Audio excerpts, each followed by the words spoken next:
very creditable people. Samuel Myers with the Humphrey Institute, Judge Lejeune Johnson. Lejeune Lang. And when they issued a report, in fact, what they said was the excessive non-compliance, failure to implement consequences, poor communications, ineffective coordination, lack of clarity, lack of resources needed to operate at full capacity and to fulfill the mandate prescribed by the ordinances do not convey a sincere commitment to achieve full compliance of civil rights. And so that's a glaring indictment, and when we look at all of these findings down the road, we see people who have gotten $2 million in contract, didn't hire any black folks or people of color, then they got $10 million in contract, even though they were not in compliance. What this means, and this is massive, this means literally thousands and thousands of jobs that would have gone to the African-American community, and we continue to suffer from the kind of things, the kind of disruptions that occur. So we are concerned about the direction that the city and the state is moving as far as civil and human rights is concerned. And we fought too long and too hard to make that to be an important agenda because it affects everything, whether it's health care and the disparities, whether it's jobs or whatever it is that you look at. The civil rights enforcement is critical and need to be reinforced. Thank you, Reverend Staton. Mayor Ryback. Civil Rights Department has been and will continue to be an incredibly important part of this city. I had a great conversation yesterday with Josie Johnson, who is a friend and supporter, but can be very clear, and she should be. And Josie and I had a great conversation, and she talked about what it meant to set up that department in the first place. And I deeply respect that, and we're going to continue that. There are plenty of people, the governor, but a lot of others, who say we shouldn't have a civil rights department in the city. I totally disagree. I believe we need a strong, functioning civil rights department. We have to make some choices here, and they're tough choices. I don't want to make any of them. Why does the governor say that? What's his reasoning? I'm shocked by Al, the governor's statement. At this point, I'm sorry to cut you. I didn't mean to do that, but at this point, I can't give you a clue about what the governor is thinking other than what he wants to do next, and I disagree with him. Here's what we have to look at in the city right now. First and foremost, we have to continue the work that we have done to not treat everyone equally in this city. What do I mean by that? I say that all over town, not just at the Urban League. I say we have to spend more time with those most in need, disproportionate help where there's disproportionate need. That's why we've focused on job training for hard-to-employ, 10,000 hard-to-employ people since I became mayor, 4,000 affordable housing units, one of the first cities in the country to focus on foreclosure. We just brought $8 million more federal money in part because of the great congressman who just walked in here, Keith Ellison, but in part also because we're a leader on that. We'll continue that work. You mentioned the mediation agreement. You bet. 144 action items. You can look right up on the web. We went piece by piece by piece through each of those, and we'll continue to do that. All of this work is important. This isn't a question about whether the work is important or not. It's a question of making sure that in this period of time where everything, sadly, is being massively cut by the state, that we figure out a future for this department that is focused on those parts that are most important. I'm going to repeat again. If the proposal I have on the table doesn't allow us to continue to have justice for the citizens of Minneapolis, we won't do it. We'll have to do something else. I'm engaging the community in that. I'm here, and I'll be everywhere else. I met with the Civil Rights Commission half an hour ago for that, and we'll lay that out. But we have to make a choice.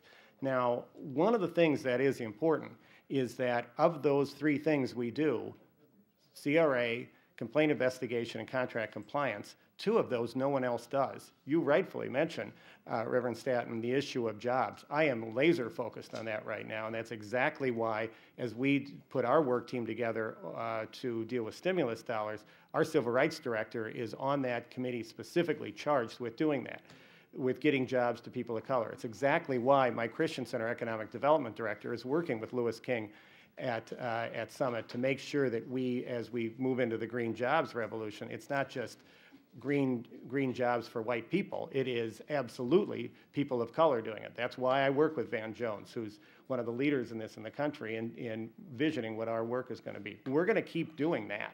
The question is, how do we navigate through all of this? What's the choice? And this isn't just about the Civil Rights Department taking this choice. Every department, and let me just say one thing before we move on.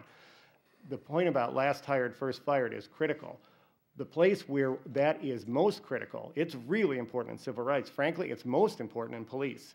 We now have 18% officers of color, the highest number we have ever had, but we need to move much further. The latest classes that we hired are more diverse than any class we have hired. We must continue that work. So cutbacks, we have to do everything possible to keep them on the job too. All of this works together, so we have to make some choices. Tyrone Terrell was the director of the St. Paul Human Rights Department. That department recently changed, modified, and I'm wondering if the experiences you had in St. Paul are in effect being mirrored by the economic decisions driving, looking at the changing of the Minneapolis Civil Rights Department. Tyrone Terrell, good morning. Thank you, Alan. And I'm glad to be here and heard the mayor's comments as well as Randy's. It's actually the discussion that we had about 5 years ago in St. Paul under Mayor Kelly, where he was thinking of doing very similar to what Mayor Ryback's talking about, removing the complaint investigation piece, moving that to the State Department. And Mayor, all due respect, and I will say the Minneapolis Department of Civil Rights has always been funded even at a much greater level than St. Paul. And so I compliment the mayor and the council for that economic support for that department, but to move it to the state would be a tremendous mistake. I worked there for 7 years. I know the backlog there. It would be impossible for them to take on another 300 or 400 cases. And the difference between a State Department and a federal department is community folks know who the civil rights directors are. Doug Grove, years ago, done a survey downtown Minneapolis and stopped people on the street and said, who is the director of the State Department, the EEOC, Minneapolis, and St. Paul? I was the only one that people even knew, and they said, well, I work for Spike Moss. So, but I'm just saying.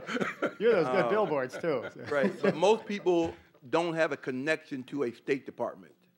And so most people will lose trust in that mechanism if you move it. One thing I tell the council in St. Paul and the mayor, if you look at how many people in Minneapolis, 400,000? 385, yep. Per capita, people are probably getting about $6 per person to protect their civil rights. For the community of color, we get very little in our minds. We don't get the CPEDs, we don't get the police department. The one department that we feel is ours is the Civil Rights Department. And when your overall budget scheme, your cops spend more on uniforms, trips to other places than the Civil Rights Department's entire budget.